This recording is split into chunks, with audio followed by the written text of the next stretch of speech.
Si je te dis qu'on peut mesurer la fatigue d'un muscle en moins de 2 minutes. Tout ça grâce à Myocène.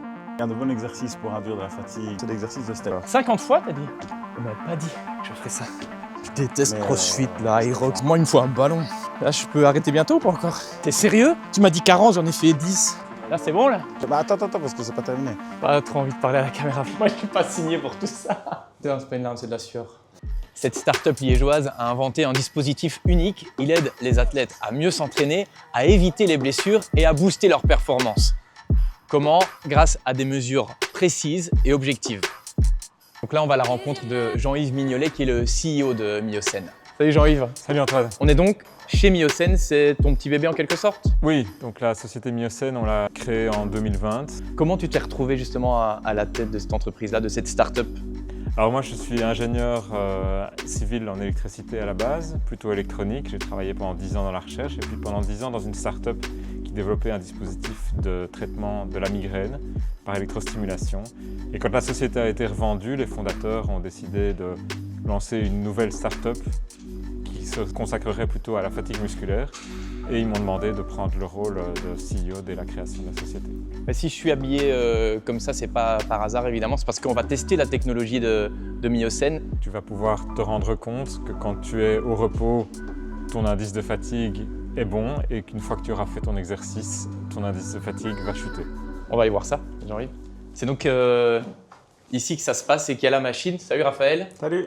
C'est toi qui me fais passer le test? Oui, tout à fait. Ok, je dois faire quoi? Alors, je te propose de t'installer sur l'appareil. Le dispositif Myocène, il y a 3 aspects importants. Donc, il y a un neurostimulateur, il y a un capteur de force et un algorithme.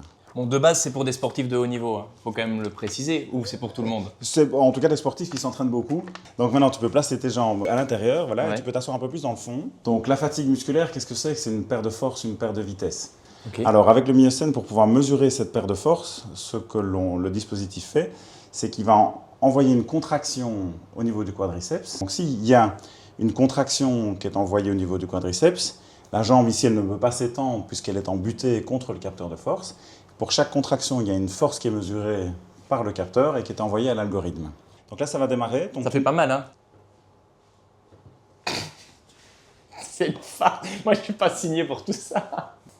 Et alors, ce qu'on peut voir ici sur l'écran, c'est la force qui est développée par ton muscle, la jambe gauche et la jambe droite, en fonction des contractions que l'on envoie. Ok. On a ici la valeur sur ta jambe gauche et puis sur ta jambe droite. Quand on fait par exemple un suivi longitudinal, c'est-à-dire plusieurs mesures sur la semaine, imaginons en état de repos, enfin, là où les sportifs sont censés être reposés, Ouais. il faut qu'ils aient chaque fois la même valeur. Donc elle peut être différente d'une jambe à l'autre, mais elle doit être chaque fois la même. Ok. Alors Antoine, comment ça s'est passé? Bah, j'ai été surpris. Pour le coup, je m'attendais pas à ça, mais j'ai surtout hâte de voir après, de voir le résultat une fois que j'aurai fait l'effort. Moi, ce qui m'interpelle surtout, c'est le fait que je sois assis sur le même dispositif que certains joueurs de foot l'ont fait par le passé. En gros, le PSG utilise la technologie Myocène.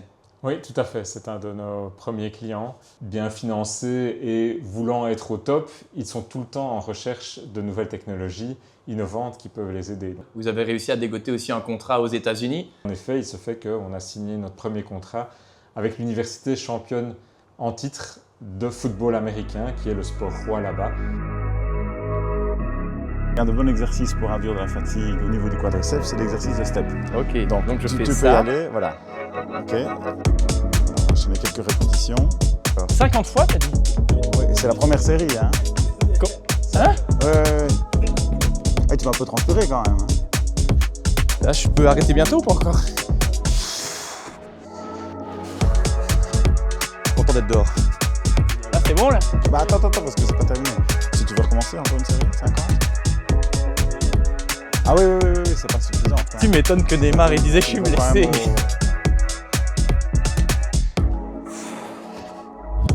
Vas-y, c'est bon. Allez, c'est sûr, ouais. Franchement, je me suis fait avoir sur toute la ligne, quoi. Donc voilà, assieds-toi sur l'appareil et on va faire la mesure post-effort. Est-ce que tu peux me prévenir au moment où ça va envoyer quand même? Parce que la dernière fois, tu m'as rien dit et je soupçonne que tu l'as fait exprès, mais... Pas du tout. Non, ok. pas du tout, on n'est pas comme ça ici. C'est pas une larme, c'est de la sueur. Donc évidemment, on voit que la jambe droite qui n'a pas travaillé, il n'y a pas de fatigue, la valeur est la même avant et après. Par contre, on voit que la jambe gauche, elle a chuté significativement. Je vais me poser un petit peu, je le mérite bien pour le coup. Comment faire pour encore plus croître, on va dire, à l'international? Parce que c'est un peu ça l'objectif. On doit être financé parce que c'est vrai que ce sont toujours des ressources qu'on doit recruter, donc on a besoin de financement. Ça, c'est un des défis principaux. C'est vraiment une levée qui va être consacrée au lancement commercial, principalement sur les États-Unis, mais sur l'Europe aussi, parce qu'on est pas mal implanté en France. On a signé un contrat avec Crystal Palace cette année, donc on commence à avoir l'Angleterre. On est un peu dans la péninsule ibérique. L'Allemagne sera certainement un marché très important, donc on a aussi besoin de recruter des ressources dans ces pays-là. Il y a un moment donné où vous avez eu besoin de l'aide de Wallonie Entreprendre notamment, parce qu'il fallait quoi? Il fallait des prêts, il fallait de l'argent. Pourquoi vous avez fait appel à eux? On a dû évidemment développer ce dispositif que tu as pu tester. On était parti sur un premier prototype avec les moyens du bord, je vais dire, et puis on a eu besoin de plus de fonds pour pouvoir faire un développement complet d'un produit professionnel, recruter des développeurs, recruter une personne en charge de la fabrication et évidemment des gens qui ont commencé à disséminer notre produit. Et Wallonie Entreprendre est un acteur qui nous a permis d'avoir accès à un prêt et également qui est rentré dans notre capital. Vous avez grandi plus vite grâce à eux?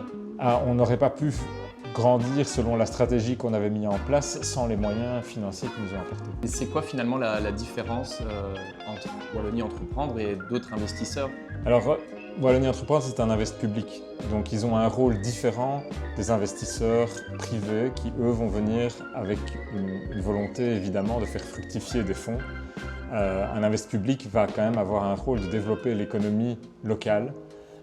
Donc, ils ont des objectifs qui sont quand même différents dans leur approche par rapport à leur choix d'investissement et par rapport à leur accompagnement qui est souvent bienveillant et qui est en recherche d'une solution pour développer l'activité et pas nécessairement uniquement en recherche de profit. Et par ailleurs, évidemment, ils peuvent également nous aider dans l'identification d'autres investisseurs. Ils ont une branche Euroquity qui met en relation les startups comme la nôtre avec des fonds avec lesquels ils sont habitués à travailler. Donc on a l'occasion de pitcher, de présenter notre produit et pour pouvoir conclure des accords avec eux. Oui, pour gagner en visibilité. Tout à fait, oui. Tu leur dirais quoi à ceux qui veulent se lancer? N'ayez pas peur. Certainement, et surtout bien se faire entourer. Pour moi, c'est vraiment... Alors c'est facile à dire quand on a mon âge et qu'on a déjà côtoyé beaucoup de gens, mais avoir un réseau et surtout ne jamais hésiter à s'appuyer dessus. Tu parles de bien s'entourer, Jean-Yves. Est-ce qu'il faut faire forcément appel à des partenaires tels que Wallonie Entreprendre? Ils peuvent définitivement t'aider à différentes étapes du développement de la structure. Mais tu le conseilles aux jeunes qui nous regardent là? Je pense que c'est certainement un point d'entrée. Ils seront toujours là pour répondre avec les outils qu'ils ont à disposition. Ils pourront peut-être simplement dire qu'on est trop tôt dans l'idée, qu'on peut s'adresser à d'autres structures qu'eux-mêmes, mais en tout cas, ils peuvent certainement faire un accompagnement à plein d'étapes. Voilà, c'était donc ça de tester la technologie et le dispositif Myocène. On se retrouve dans quelques instants pour une petite conclusion. Aujourd'hui, Myocène montre qu'une technologie wallonne peut avoir un impact mondial. Avec des données fiables et objectives, les clubs et les sportifs prennent les bonnes décisions. Grâce à des partenaires comme Wallonie Entreprendre, Jean-Yves et son équipe peuvent porter leur technologie de Liège jusqu'au plus grand club du monde.